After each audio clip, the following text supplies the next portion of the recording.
nerds! I'm Wil Wheaton, and I am your humble host of The Ready Room, your official behind-the-scenes hub for all things Star Trek universe. Y'all, today is an exciting day for a number of reasons. Reason number one, the Star Trek Lower Decks season finale just dropped on CBS All Access in the U.S., which means you can watch the entire episode from the comfort of your own home. Reason number two, right now, I have the pleasure of bringing you the first look at the Ready Room's finale interview with the cast and crew of Lower Decks as part of this very special New York Comic Con. Even better!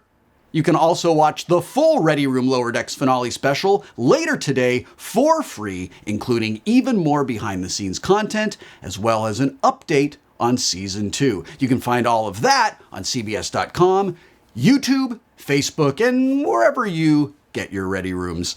But for now, it is my honor to be moderating this very special Lower Decks panel, which, for your information, contains lots of spoilers from the Season 1 finale. So if you haven't watched it, you're going to want to see that before you watch this, because this has some real doozies about that in it. Got it? Excellent. Control room, let's show them what we've got. Please join me in welcoming the series' own Lower Deckers, Tawny Newsome, Jack Quaid, and Eugene Cordero, as well as the Bridge Crew voice cast, Dawnn Lewis, Jerry O'Connell, Fred Tatasciore, and Gillian Vigman. And last, but certainly not least, Lower Deck showrunner, executive producer, and creator, Mike McMahan. That's so many names. And Fred, I said your name wrong. It's Tatasciore. Thank you. Thanks for hopping on with me, guys. Before we dive in, I want to address the Orion in the room, which is that we are missing our very dear friend Noël Wells today. But she did want to give us this message for us in the Ready Room and for you folks at home to wish us all well. Noël, take it away. Hey guys, I am sorry that I couldn't be there today. I know that it seems weird since we're all in video, but I promise I'm there in spirit. And if you guys want, you can just like freeze frame a picture of me and put me in the corner, and I'll like be there the whole time. So here, I'm just gonna freeze it. Maybe I'll like do a couple different faces. All right, have a good panel. Thanks, Noël. It's awesome to see you. Mike, let's get started. We talked at the very beginning of Season 1, right after Episode 1 dropped. And here we are, right after the finale. And I'm wondering if you would like to talk about what you might feel most proud of this season. And how does it feel to hit this milestone of putting the first season out? It's all done. It's in the rearview mirror now. Yeah, I think that the thing that I'm most proud of is when we started writing the show and you know, from the very get-go, we knew that we wanted to do a show that felt very Star Trek, but also focused on the Lower Decks, obviously. Like it's in the title, it's all the promos are very clearly like, this is a show that shows you a different side of what you might know about Starfleet. But now that the whole season is out there, I think that people can see that what we really learned while we were making it is that you can't tell stories about the Lower Decks without really getting to know the bridge crew, the ship, and everything that kind of comes with the comforts of a show that has Starfleet in it. And what I didn't realize is how much I was going to love kind of like the home-based family feeling of the Cerritos. And I think that when you see the final episode, you know, the first season has really clicked into place who everybody is and kind of what we love about these characters. And I'm just really proud of not only the comedy we made, but also the Star Trek show we made. Tawny and Dawnn, I absolutely adore your characters, and I adore the relationship between them. In the finale, the Cerritos crew finally finds out that Mariner and Freeman are mother and daughter. Would you talk a little bit about that dynamic and how it progressed over the season? And how do you think this particular revelation is going to continue to affect the rest of the crew and the Lower Deckers? My captain, please take it. I was going to say the same to you. Thank you, mwah, mwah, mwah, my child. Tommy and I only got to work in the studio together a couple of times because we were both, I was on the East Coast, she was here working. But the times we got to be in the studio, and I'm so glad we got to do that one scene with both of us in the same place where I think it's episode 4, where we're going at each other with like the rock. Is it the right rock? Like any mother and daughter, their relationship is like a head-on collision. I feel like I'm the preacher and she's the preacher kid. You know, the preacher's I love that. the worst kid in the church. You know, the preacher's trying to get them to behave and love the Lord, and all they want to do is go out back and smoke and kiss boys and cause all kind of trouble. But we deep down really care for each other, respect each other as we learn and appreciate each other's talents and abilities. But it doesn't stop that little, oh gosh, why are the rumors true that you are the worst person in Starfleet? Why?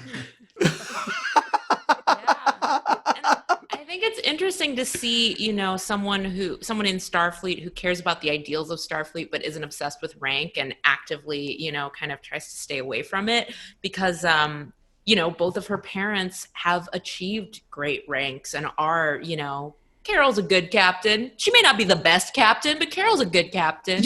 I'm just saying. I'm so sorry. I actually only call her Madam Her Highness Dawnn Lewis. That's all I'm allowed to call her.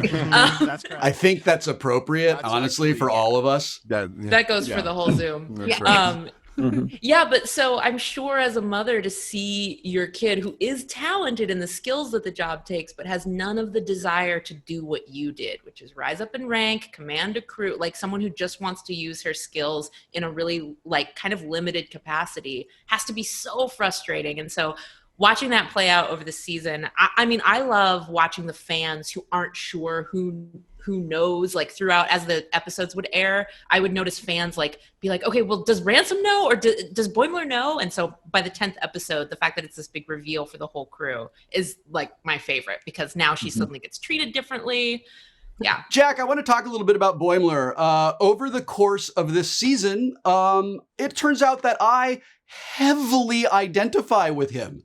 I heavily identify with what a nerd he is. I identify with how he wants to just do the right thing all the time, and he wants to be the best Starfleet officer he can be. And ultimately that pays off. He gets a promotion and he transfers to the Titan at the end of this episode. But it's also bittersweet for us who love the show because he's leaving his friends on the Cerritos. What is going on in Boimler's head at this moment? Is he feeling that bittersweetness, or what is his point of view on that? I think that's in the back of his mind, but right now he's just so caught up in the excitement. Like his hero literally flew out of space to A, save the Cerritos, B, he got to meet Riker, which is insane, and C, he gets to work with him on his ship. Like that's his dream come true. So right now, I think he's a little too distracted. I don't know, Mike, maybe later I'm sure he'll start to miss his friends a great deal. But right now, I think he's just kind of basking in all this. I assume Jack. Later he was. Come on, Mike, make Boimler a good guy. He is a good guy. He's a good guy. No, I think Boimler really leaves. Boimler doesn't actually leave. We're going to find that out in season 2. Sorry. Yeah. He's gone. Boimler's gone, baby. I mean, Jack, Boimler wanted that all season. How could he not? How could he not jump at it? No, he had to jump at it. I think he's so excited to jump at it. I think in the back of his mind, he's like when he finds out that Mariner is calling him. I think there's a little part of him that's like, oh man, I did kind of leave everybody behind, but oh my God, this is so exciting. Riker, the Titan. Oh my God. Yeah, that's his dream, man. You got to let a man do his thing. Fred, I am thrilled that you are here. You are a legendary voice actor. When I look at your credits, I get tired. Like it is sensational, and what an honor to talk to you, and what a privilege to have you as part of Star Trek. This finale saw the unfortunate, really untimely death of Lieutenant Shax, but he went out in such a glorious blaze of glorious glory. The bear has met his light. Yeah, no, it's just that's exactly what he wanted. He lived as he died, just in conflict. He is so Bajoran. And I'm a fan of Deep Space Nine, which I think is the best example of Bajorans on Star Trek. So you said you're a fan of that as well. I was going to ask you, like, did you do that kind of work? Because it's pitch perfect. And I was just wondering what kind of homework you did. Thank you.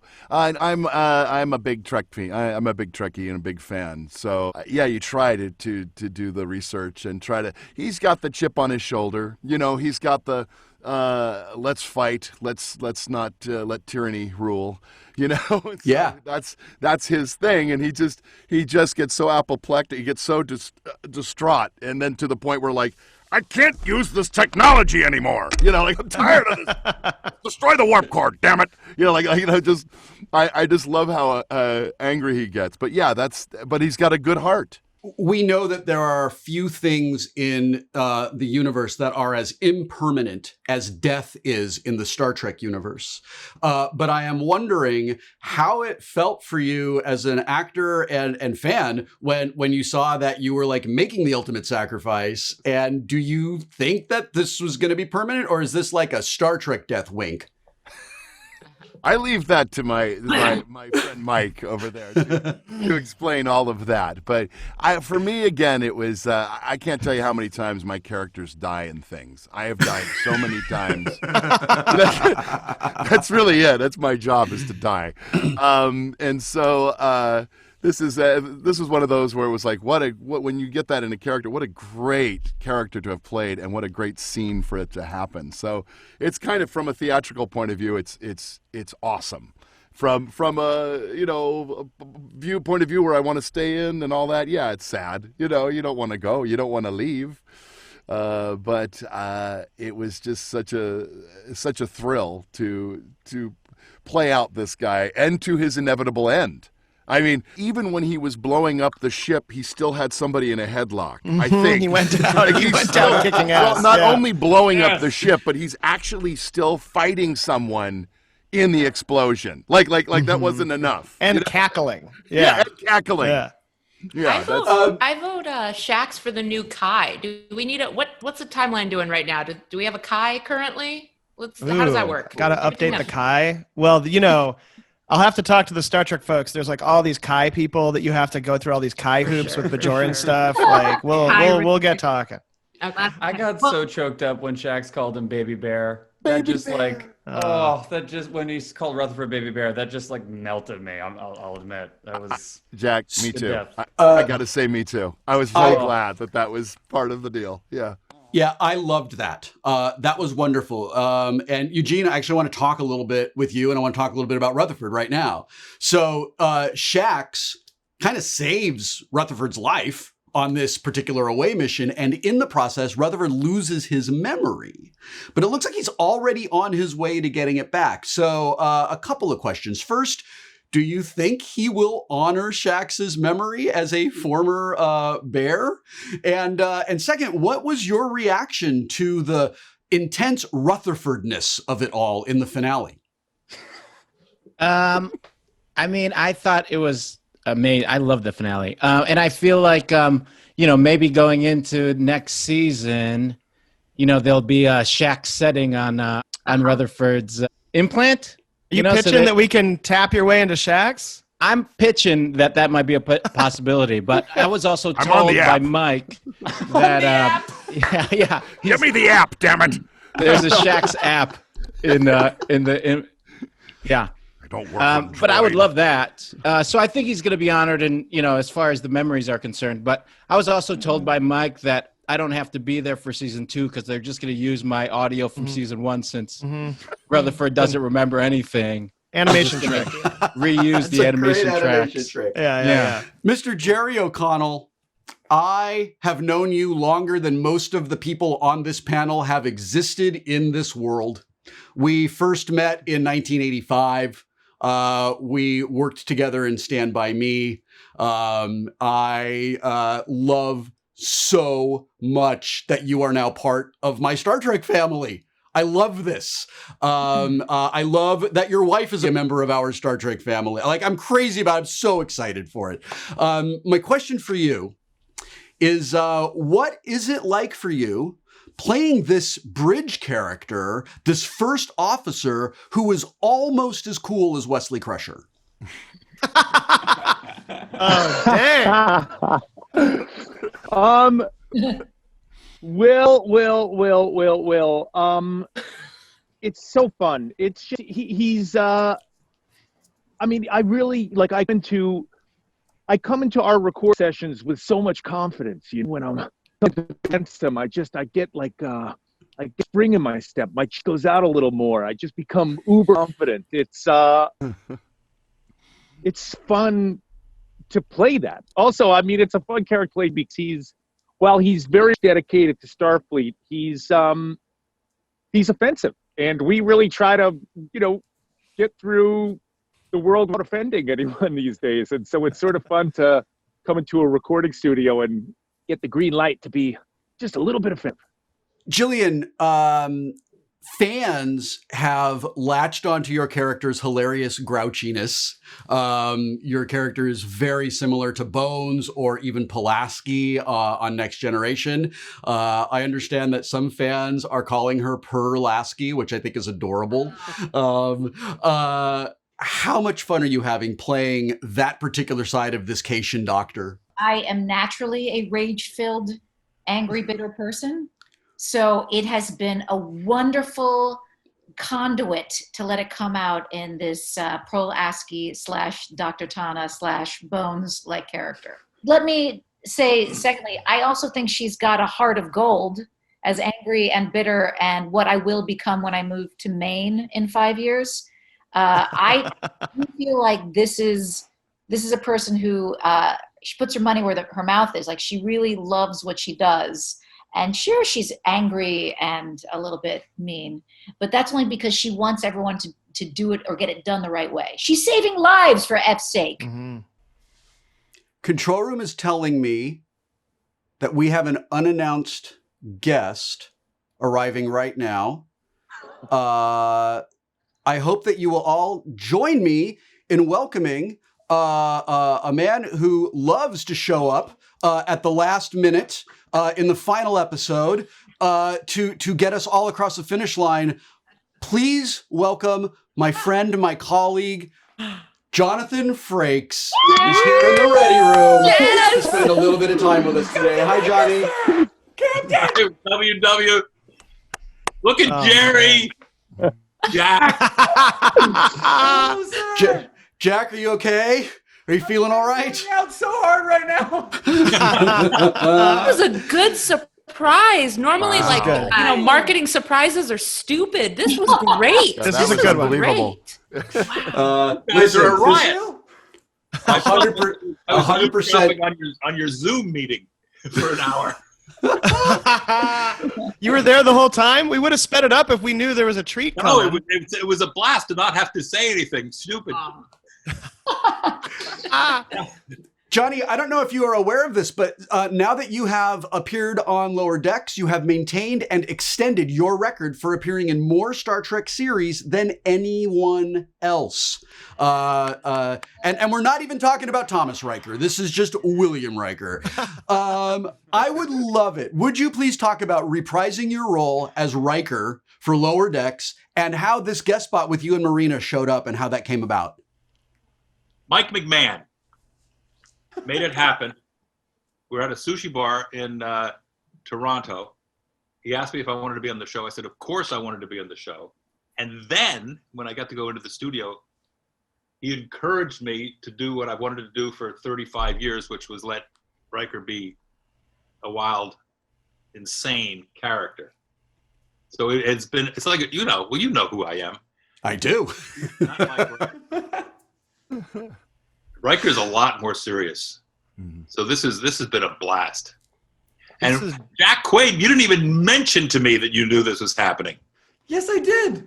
Oh wait, no, the show? No, you knew before I knew. That's the thing. I met you at a convention with our good friend Carl Urban, and I was ate oysters. Hey, yeah, we ate oysters. It was great. And I was like, hey, I'm like such a big fan. It's so great to meet you. I'm actually on a Star Trek show that hasn't come out yet. And you were like, oh yeah, you come to work with me on my ship. And I flipped out because that was the first time I had heard about that. Frakes, you spoiler machine. Unbelievable. Mike, Sure.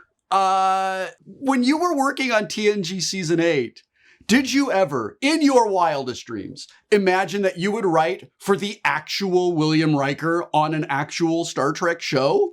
No, I didn't. I mean, of course not. No, I mean, my cat is named Riker. You don't name your cat after somebody that is you think you're ever going to get to actually work with in real life. That's like aspirational stuff right there. You guys are very similar, by the way. I'll put you guys together in a room sometime. But not only did I never think I wrote a whole book where in it I kept going, listen, they're never going to let me write a Star Trek show, so at least I'm doing this. And my only interaction with Jonathan before I met him when he was directing an episode of Discovery while I was in Toronto on set for my short track, is I saw him at LAX once, and he was I think he was like in line to check a bag or something, and I said to my wife, "Oh my God, that's Jonathan Frakes over there." And she's like, "Are you gonna go say hi? What are you gonna do?" And I'm like, "No, watch this. Hey, Frakes!" And then I just hid. And he kind of like looked around, and I was like, what? She's like, "What are you doing?" And I was like, I don't want to do anything else. I'm too scared. And we just ran off. You like ding dong ditched Jonathan Frakes? An airport where you famously shouldn't be doing anything stupid. So yeah, I mean, it was a joy. And like Riker on Lower Decks is an enhancement of things that already existed in Star Trek. You know, like it's something that was always there, but we just kind of exaggerated a little bit. And our Riker he's the Riker who is expressing joy all the time, loves jazz all the time, is having a great time, you know, is truly in love with Deanna, and they have a great relationship, and they're on a ship together. And we just wanted to imply this whole era of kind of post Nemesis, the movie, not the relationship, the post Nemesis like joy that they had being on the Titan on their own ship. And Jonathan came in, and it was a party. Like recording him was like, it was as much fun as you can have recording for an animated show. And he was so game. He just got it. Like he's played this character for so long that to then shift into a comedic version of it that still remained true, like blew us away. So Jonathan, thank you again for reprising your role. Mike, I'm going to give you the last question and give you the last word. Is there anything you can tell us? Anything you wish to leave us with as you and the room look ahead to season 2? Yes. I don't want to spoil anything, but I will say that we had a blast first season, and I think first seasons are hard, but it was a party for us. It was like a hard, awesome party. I don't know what that is in real life, a hard party, but I feel like Jerry knows what a hard party is. But the yeah, man. Second season is we learned a lot first. Yeah. What we knew is we love these characters. So right off the bat, we were like, you know, let's get Mariner and Tendi in a story. Like, what does that look like? And Boimler's on the Titan. You know, we don't undo that. Like, we start the season, Boimler is on the Titan, and you'll be seeing. Jonathan, we're working together, man. You'll be seeing Riker again at the beginning of next season for sure. So the only other thing about season 2 I want to say is that it's even bigger and it's even funnier, and it's still very Star Trek. So I can't wait for you guys to see it. And thank you not only to all the fans who have been watching the show and who are so amazing, and everybody who this brings a little joy to. Like, it's bringing a lot of joy to us too, and we're so happy to make it. But, you know, just to echo everybody else, you know, Will and Jonathan and everybody at CBS, like, we're very proud and we're very careful. Like, it is amazing to be a part of Star Trek, and it is mind-blowing. But right now, I think I can speak for everybody, is we know that it's bigger than us and that we have to be really careful with it. And we want it to be really funny and good and surprising. So, you know, we're working really hard to make something really special for everybody. And it's just amazing to be involved in all of it. So thank you, everybody, so much, you know. That's fantastic. Congratulations on a sensational season 1. Everyone stay safe, stay healthy, and I'll see you in the future.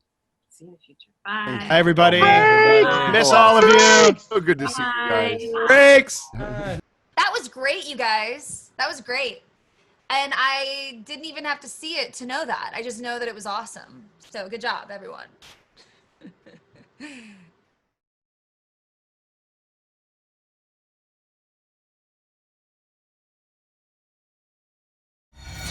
everybody. I am Sarah Rodman, Executive Editor at Entertainment Weekly magazine, and I am delighted to welcome you to the New York Comic Con panel for Star Trek Discovery, Season 3 of which begins on October 15th on CBS All Access. And joining us today, we have executive producers and co-showrunners Alex Kurtzman and Michelle Paradise, and the Season 3 cast, including Sonequa Martin-Green, Doug Jones, Anthony Rapp, Mary Wiseman, Wilson Cruz, and Discovery's newest cast members, David Ajala, Blue Del Barrio, and Ian Alexander.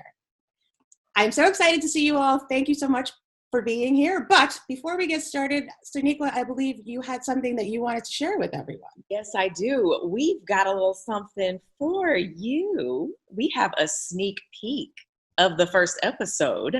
We are excited to show you that. Enjoy.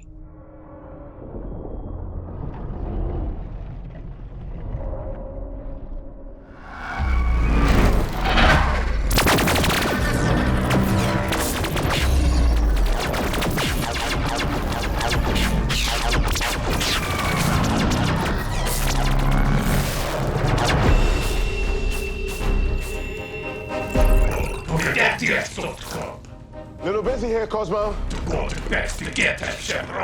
So what? It doesn't belong to you, it belongs to itself. Open your damn mind. Warning, space-time anomaly detected.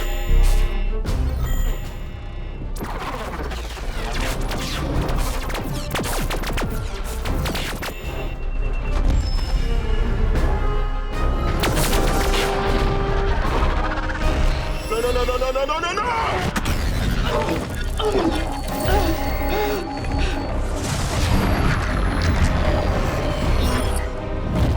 Increase power to reverse thrusters and switch to manual altitude control! Unable to comply. Initiate heat shield! Emergency heat shield initiated. Fatal impact imminent. Propulsion systems unresponsive. Full system reboot! Rebooting.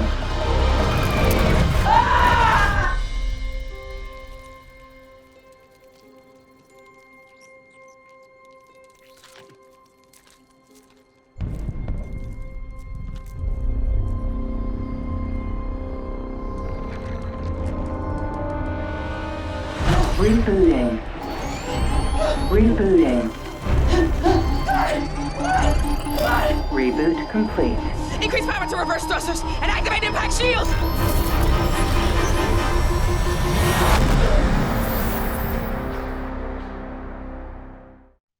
Ouch. Damn. That's going to leave a mark. Oh my goodness. All right.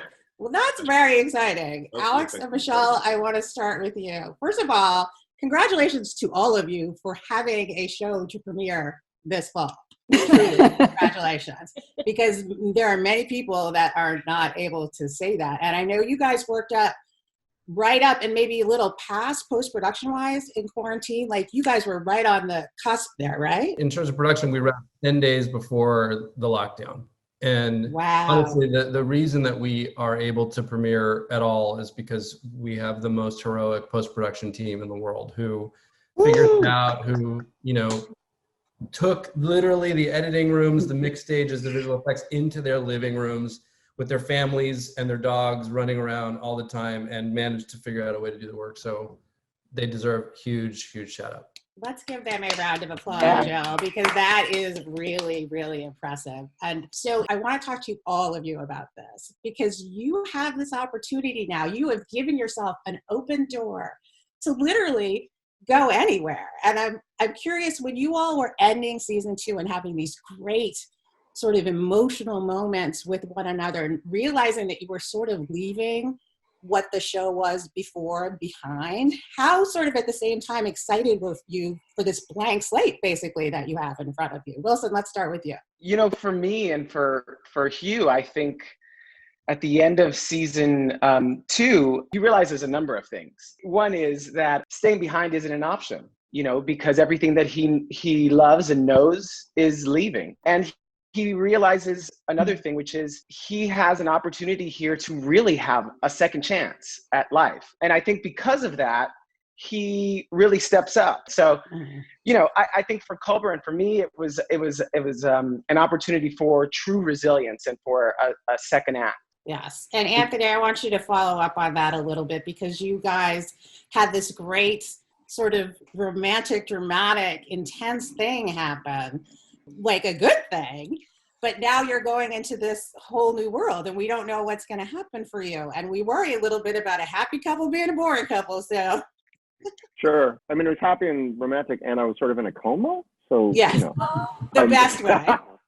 No, but one of the things that I'm so grateful to Michelle and Alex and the writing team for is that they give us so much to build off of what's come before. I think in a lot of genre worlds, like crazy things happen, wild things happen, and all this sort of transformational stuff happens. And then you just sort of dust yourself off and you proceed as if it never happened in a way. It's like you snap your fingers and suddenly you're okay. In our case, we get to start from where we left off, which is like, how do we come back together, and how is it? It's not like it's just, snap of the fingers, if that makes sense. Right, exactly. I had to get my shipping question out of the way because I love you guys so much. And I think what we just saw looked very painful. But for you, I mean, truly, for all of you, a chance to start over here. I don't want to give anything away, so I want you to talk within the parameters that you're allowed to about what happens after you crash land, if you can talk about any of it. Well, we land in 3188. I can say that. So it was successful, and so I think for me, as Burnham, now it's all about the crew, and it's all about getting together and figuring out where we are, what's happened, how are we going to navigate where we are. It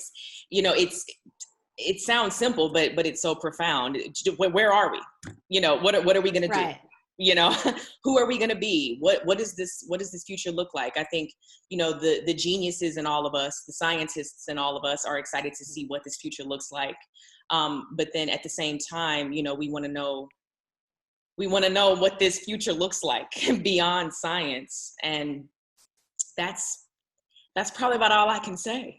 Right, you've got your human curiosity on for what's going to happen. And Alex and Michelle, I have to ask, I mean, how much of the idea of going so far into the future appealed, because you literally could do anything you want. You are untethered from canon, you are untethered from technology, you are untethered from any expectation that even the biggest Star Trek fan had. It is super exciting. It's exciting because this season, in season 3, we take our heroes to a place beyond canon, but at the same time, it's Star Trek and it has an incredibly rich history of canon. So while we are going past it, we also have to and do honor everything that came before. So it's not as though they go beyond it and then everything is just wiped away.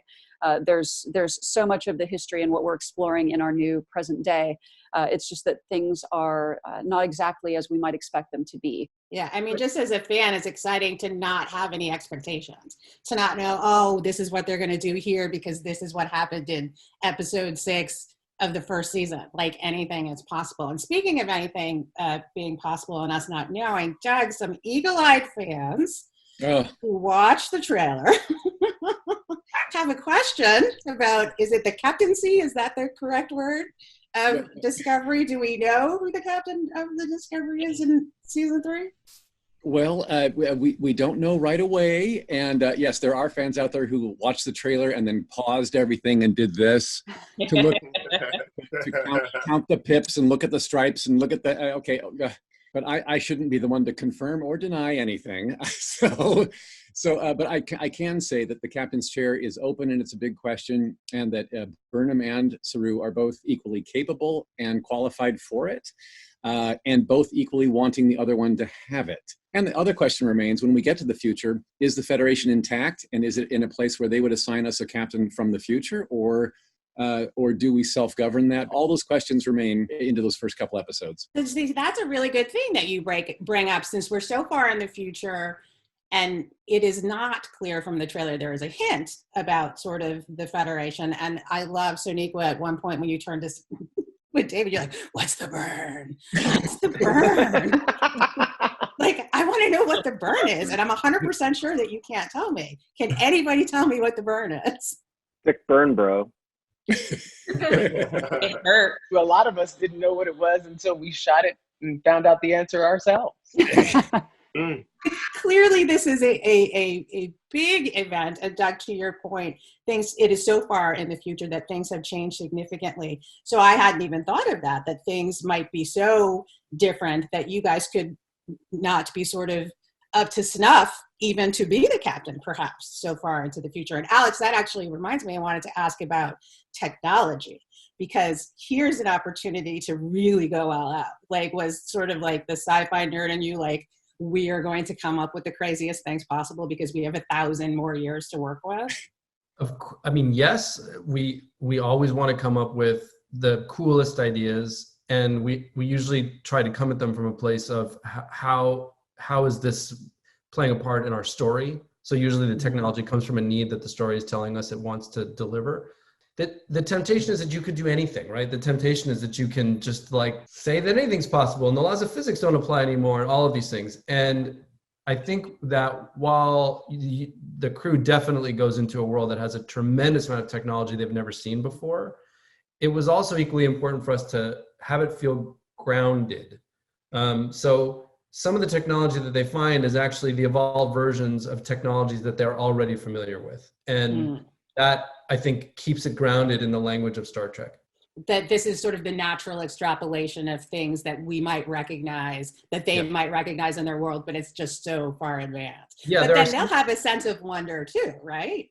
Exactly. Some things are totally unfamiliar to them, and some things are like, oh my God, that's how it evolved. That's the coolest thing ever. So it's both. So is that just one part of the writer's room where you just sit around and think about like the stuff and the gadgets? Michelle and I do that a lot, but I have to also give tremendous amount of credit to our design team, because a lot of the times what we'll say is like, we're looking for this kind of thing and here are the parameters of it and this is what it needs to do in the script. And then they come back to us with many options, and we iterate and we whittle down from there. The folks who Alex is talking about, they love Star Trek and they love the canon and they love the history of it, and they have their favorite iterations of it, and so they bring all of that. And I want to say to the showrunners who might be watching this, look at these two giving all the credit. This is how you do it. Credit your team.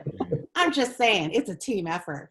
Mary, I want to go to you. You and Doug actually both got leaps and bounds in terms of character development in season 2 to do fun, wacky, and also very serious things. But I'm curious, one of the things that you all left behind, right, is literally everything that you know. So can you talk at all about, is there any sort of psychological fallout to that for the crew? Yeah, I think that kind of Wilson started speaking to this, but like everybody's going to have to adjust to having left everything that they know, in the past. And what's amazing about that is that that's not just one person's isolated experience. It's shared by the entire crew, and that's going to manifest in as many ways as there are people on the ship. That's very exciting, because like the difference between acting and life is like, in life you don't want bad things to happen to you, you want things to just like go well. But in acting or in narrative or in storytelling, these are enormous opportunities for growth and change, and to see what your character is made of, and your character really reveals themselves to you through this. And I know for Tilly that there's like a lot of growing up that will happen through coming to terms with that loss. And I know that's true of the other characters too. There's a great opportunity here, story-wise too, in that you all really are all you have now. There's no Starfleet that you know of that's coming. And for everybody, do you feel like that concept of being all in it together, I mean, clearly you were all in it together before, but this season that is even truer, that sense permeated you working together as well, that because there were not these day players and guest stars and other people, at least at the beginning, presumably coming in, that you felt closer as a group? Yeah, this season so much to me is about family and found family as well as biological family. And it's so weird that, of course, there was no COVID when we were shooting this, and yet this idea that Mary just spoke to of coming to terms with how you have to grow in the face of so much loss is exactly what's happening to so much of us. And the sense of isolation from things that you're familiar with, like that's exactly what so many of us have been dealing with. So it just feels, just having watched the episodes myself, last night, it just feels so incredibly resonant. Star Trek always has a level of resonance with humanity, right? That's built into what it does. Oh my God. Oh. Baby. Hello. Now, is it Soraya? Is that the right pronunciation? Right, that's right. Oh my God. Look at that. Oh man. She is so this beautiful. panel is over. We're just going to keep staring at her. So is this the first time you're all seeing her? She's so Yeah. We've seen pictures, but Photos, but yeah, this is wow. That's awesome. But speaking of which, that Star Trek always has a resonance with humanity. That is like at the core of what Star Trek does. But how do you guys feel about coming back during this time? I feel, just as a viewer and a fan, I'm so grateful that this is something I'm gonna have. You never can plan to be in the zeitgeist, right? That's part of what the zeitgeist is. But I think that when Michelle and I started cutting the episodes, which was really shortly after COVID began and everyone was on lockdown, we were a little in shock at how relevant and specifically topical the stories were for today. Right. I mean, it's literally, the struggle is real. But now I want to talk to the new members of the family. Hi, y'all.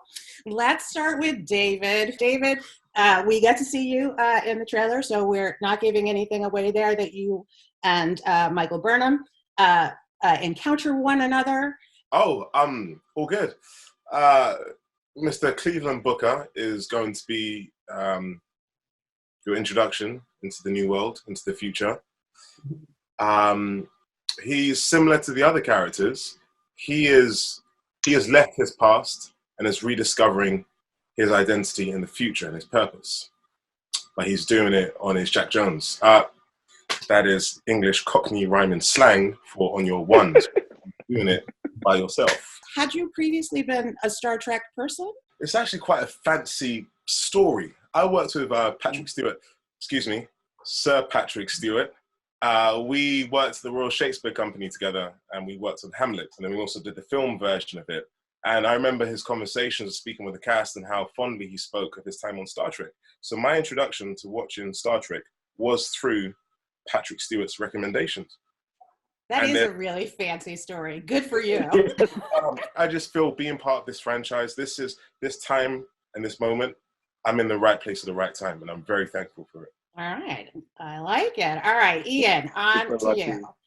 Had you been a Star Trek fan, you're a very young person, so I don't know.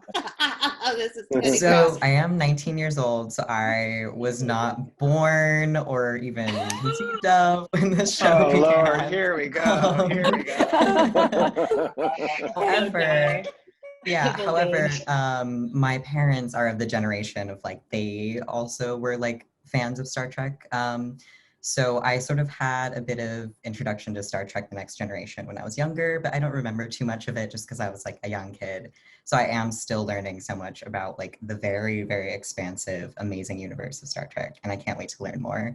And I actually was very surprised when I found out that I got the role of Gray. They told me that they really liked me and that they didn't feel like I was right for the part that I had originally auditioned for, but that they would love to sort of create this role of Gray for me. And so I remember being so shocked. I was very flustered during the audition because I had just started hormone replacement therapy at the time. So I'm transgender and I take testosterone. And because of the hormones, I was very sweaty. I was just having a hormonal hot flash. And so I was sweating profusely during the audition. And I remember leaving, being really down on myself, being really insecure and just being yeah, I probably totally messed that up. So all in all, I was very pleasantly surprised. I learned that I need to believe in myself a little bit more. A lot more, actually. I'm just over the moon to be a part of this amazing So story. is the character very sweaty now? Because everybody on this call, with the exception of Blue, can tell you how special it is to have a character created for you. At 19, you may not understand the magnitude of that. That's amazing. I'm so happy for you right now. I did not know that. But what can you tell us about the character? I can tell you that Gray is a very optimistic, bright, intelligent young soul. And he has a very special connection with Adira. And they really are just like partners in crime together. And I think that's all I can say really safely without giving too much away. Gray is Trill, and he has blue hair, as you might have seen for a brief second in the most recent trailer of season 3. And I can't wait for people to meet him. I'm so excited to bring authentic trans representation to the table and to be an out and proud trans actor on such a mainstream show such as Star Trek. And this is the place for it. I mean, and so Blue, your partner in crime, am I to understand that this is your acting debut? Yes. So, no pressure. How you doing? I'm okay, I think. They have us, so they're doing great. But were you a Star Trek person previous to this? Had you been a fan at all? Watched anything? I will be honest, I hadn't seen any Star Trek before this, but when I got cast, I was put in touch through Michelle to Nick Adams, who works at GLAAD.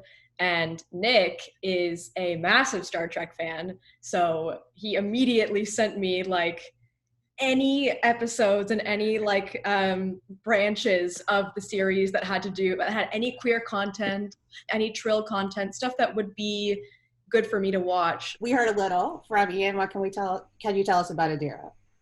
Adira is pretty hard-headed as a person.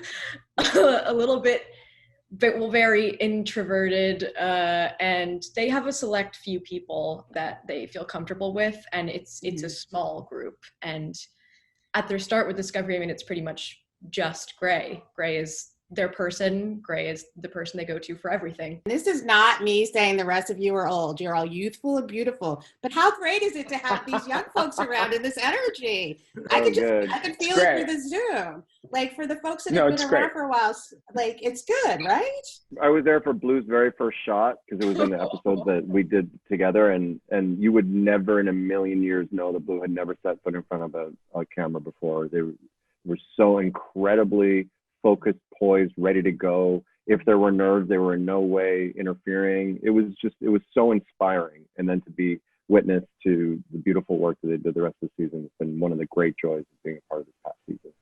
All right, now I have like some nerd questions, just basic things that I need to know. Why did you pick 930 years? Is there a specific reason that number is relevant? Yes, that takes us beyond canon. So it takes us far beyond. There are some stories in Enterprise where there's some time travel-y stuff, and this takes us beyond that. So it really is fresh snow. Fresh snow, I like that. Is Saru going to get some action? Oh, wow. Romantic action? Bold question. Just point it out there, y'all. These are the things I want to see. Let's remember, Saru's a gentleman. So, but what might his heart pitter patter sometime? I hope so. And Sonequa, I want to go back to you before we wrap up because you have primarily been our way in, and you have had so many great opportunities on this show to really play such a wide spectrum. And there's some stuff coming up that is in a lighter realm, in a sort of more comic realm, you might say. And so how are you still finding like new colors for Michael? The beautiful thing is that I don't have to find them. They're right there on the page. Mm-hmm. You know, I have so much love, so much respect for these two right here, for Alex and Michelle, and for all of our writers, because I know for me specifically as Burnham, it's been such a progression. And I think that's such a mark, that's a tenet of great storytelling, is change, and deep, deep, permanent change. And really piggybacking what everybody has said, it's like there's so much change coming.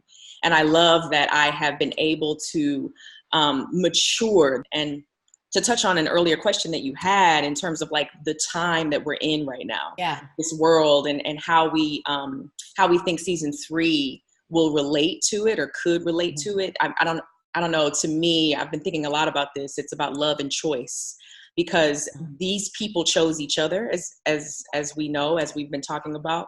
They chose each other and they have no one else, right? And so the value for each other has skyrocketed because we are all we have.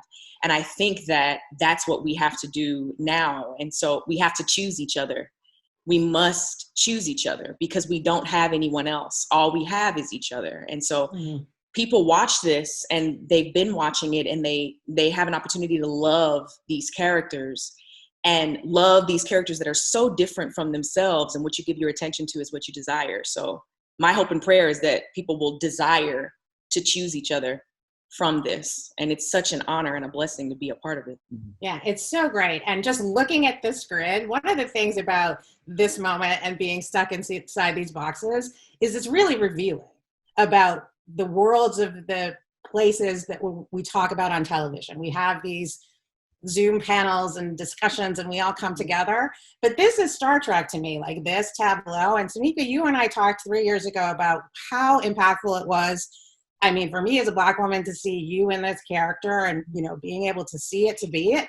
And this tableau, like hopefully people are seeing it and they're going to be it. So I'm curious just about that specifically. Is that part of the attraction to the world for you all, that aspect of it?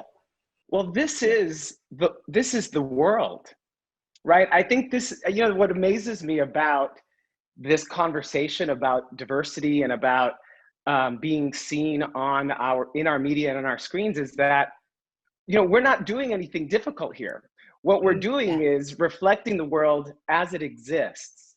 And these are the people who inhabit the world. And so why shouldn't our entertainment and our media reflect that back to us, right? So, you know, I celebrate this, but I also want to communicate to the rest of the industry that this is the easiest part. And it makes the you story just better. have to you just have to get out of your own way. Yeah, you heard, y'all. Wilson Cruz has spoken.